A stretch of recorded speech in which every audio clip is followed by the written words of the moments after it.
Assalamualaikum warahmatullahi wabarakatuh. Hi guys, hi everyone. How are you today? Hopefully you are doing good.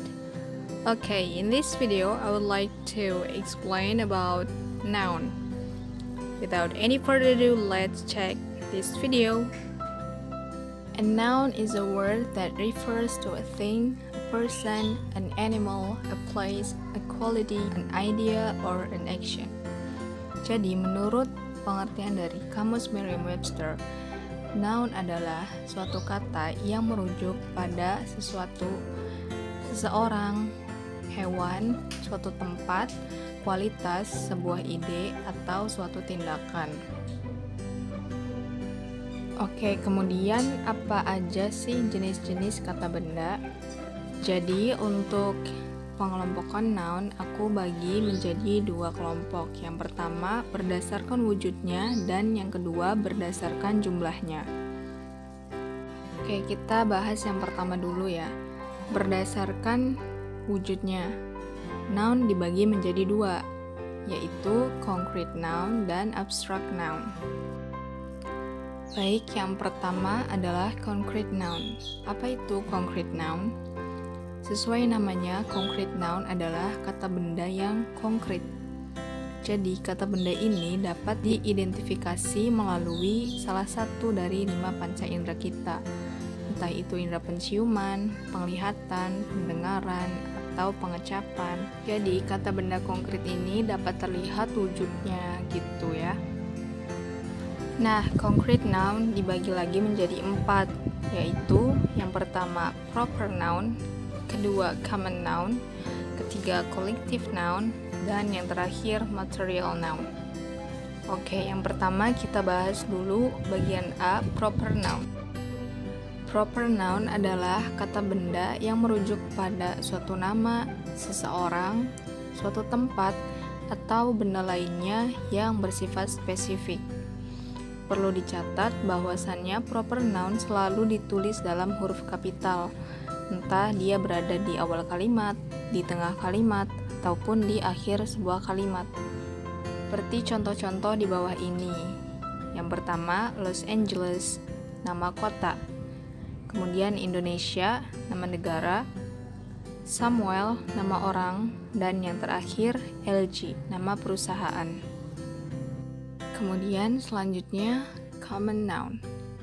Dari namanya, common noun, common adalah umum, maka dari itu common noun adalah kata benda yang umum. Jadi common noun ini adalah kata benda yang bersifat umum, entah itu nama, ide, atau hal-hal lainnya yang sering dijumpai di sekitar kita. Di sini contohnya woman, city, and dog. Nah, apa sih bedanya proper noun dengan common noun? Oke, aku bakal jelasin sedikit di sini. Common noun adalah kata benda yang bersifat umum, sedangkan proper noun lebih bersifat spesifik. Seperti contohnya di sini, common noun di sini dicontohkan boy dan proper noun contohnya James. Kalau misalnya aku bilang, saya bertemu seorang laki-laki hari ini. Kata laki-laki di sini masih bersifat umum. Laki-laki yang dimaksud adalah laki-laki manapun yang kita tidak mengetahui. Sedangkan kalau misalnya aku bilang, saya bertemu James hari ini, maka yang ada di pikiran kita bahwa saya bertemu James, seorang laki-laki yang bernama James. Jadi maknanya lebih spesifik dari yang pertama tadi. Oke, sampai sini apa sudah paham? Kalau sudah, kita lanjut ke collective noun. Collective noun adalah jenis kata benda yang merujuk pada suatu kelompok. Seperti contohnya di sini. Yang pertama, team. Sebuah tim. For example, 11 football players. Kesebelasan pemain sepak bola adalah sebuah tim, sekelompok orang yang membentuk sebuah tim. Kemudian, a family. For example, mother, father, and 2 children. Sebuah keluarga yang terdiri dari bapak, ibu, dan beberapa anak. Dan yang terakhir adalah a crew, sebuah kru atau awak kapal. Di sini contohnya 100 pelaut. Nah, 100 pelaut di sini termasuk dalam sebuah kru, yaitu sekelompok orang yang merupakan awak kapal. Oke, selanjutnya kita beralih ke material noun. Material noun adalah jenis kata benda yang merujuk pada suatu bahan, baik berupa bahan mentah, bahan bangunan, bahan baku, bahan tambang, dan lain-lain. Di sini contohnya emas, besi, silver, bisa juga kaca, udara, air atau pasir, dan lain sebagainya. Selanjutnya kita masuk kepada abstract noun. Apa itu abstract noun? Abstract noun merupakan kebalikan dari concrete noun, di mana concrete noun adalah kata benda yang terlihat wujudnya. Biasanya abstract noun lebih merujuk kepada suatu emosi, suatu perasaan, atau kualitas, atau bahkan sebuah ide. Maka dari itu, abstract noun adalah jenis kata benda yang tidak berwujud. Dalam kata lain, abstract noun tidak merujuk pada objek fisik. Berikut contoh-contoh dari abstract noun: beauty, kecantikan; truth, kebenaran; health, kesehatan; love, cinta; fear, ketakutan; luck, keberuntungan, dan masih banyak contoh lainnya. Oke, selanjutnya kita beranjak ke pembagian noun yang berdasarkan jumlahnya. Nah, noun yang berdasarkan jumlahnya di sini terbagi menjadi dua, yaitu countable dan uncountable.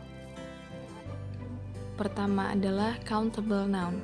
Countable noun adalah kata benda yang merujuk pada sesuatu yang bisa dihitung. Nah, countable noun ini bisa berupa bentuk tunggal ataupun bentuk jamak. Seperti contoh di bawah ini, cat menjadi cats, woman jamaknya women, country jamaknya countries. Nah, untuk bentuk tunggal pada countable noun biasanya diawali dengan determiner a atau an untuk menandakan bahwa countable noun ini berjumlah tunggal. Kemudian selanjutnya uncountable noun. Nah, uncountable noun kebalikan dari countable noun. Kalau countable noun bisa dihitung, maka uncountable noun berarti kata benda yang tidak dapat dihitung.